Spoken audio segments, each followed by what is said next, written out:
they found one of these houses on the American side, and the things inside the home were absolutely horrific. And then they received a threat, a DM, a message from someone probably connected to the cartel telling them to stay the hell away from that house. This was out in the middle of nowhere, close to the border, near a trail where they witnessed 21 illegals walking across our border night before last. This is happening every day in California. Tell my viewers how bad it has now gotten almost 4 years in to the open border policy when it comes to the trafficking of little girls and young women. Yeah, Dan, thanks for having me on the show. And we've done several missions with Anthony, and we have numerous videos and content. We call these are stash houses. These are houses where children are being brought across the border.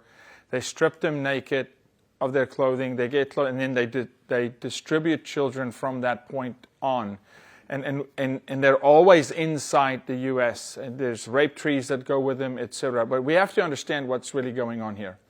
The Biden-Harris administration created a pseudo-parallel, non-sanctioned, non-voted immigration system called CBP-1, where firsthand we see the Biden administration weld gates open when the Texas Border Patrol shuts them, annexing land through eminent domain of private property on the Texas border, flooding people across the border.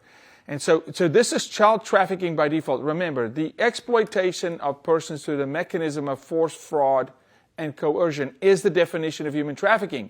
It's fraudulent. They're fraudulently coming into the country. They're fraudulently being led by the sitting president of the United States, whether he's on the beach or in the White House, seldomly in the White House. He's fraudulently telling them they can work legally, they can have a life. It is a trafficking organization. I cannot state this enough. Just like CPS is a trafficking organization. Catholic Charities at this moment, a trafficking organization. Catholic Relief Mission in Venezuela, a trafficking organization. And now you're seeing cartels who are very sophisticated in our country with sleeper cells up all the way to Maine in Colorado, annexing through an insurgent on domestic soil, talking about a national threat, and they're trafficking children from the border through the cartel networks into these stash houses throughout our country. But I am so disgusted that this regime, and I got to tack on the Biden-Harris regime allowed this, because that's the woman running to become the next commander-in-chief, and she's made statements like, I don't think it's illegal for someone to come across. Now, in the interview last night, she backtracked and said, well, we have laws, and they have to be followed. But just a few years ago, she said it shouldn't be illegal. Think of how this will explode if she becomes president. It'll be worse than under Biden, Jaco.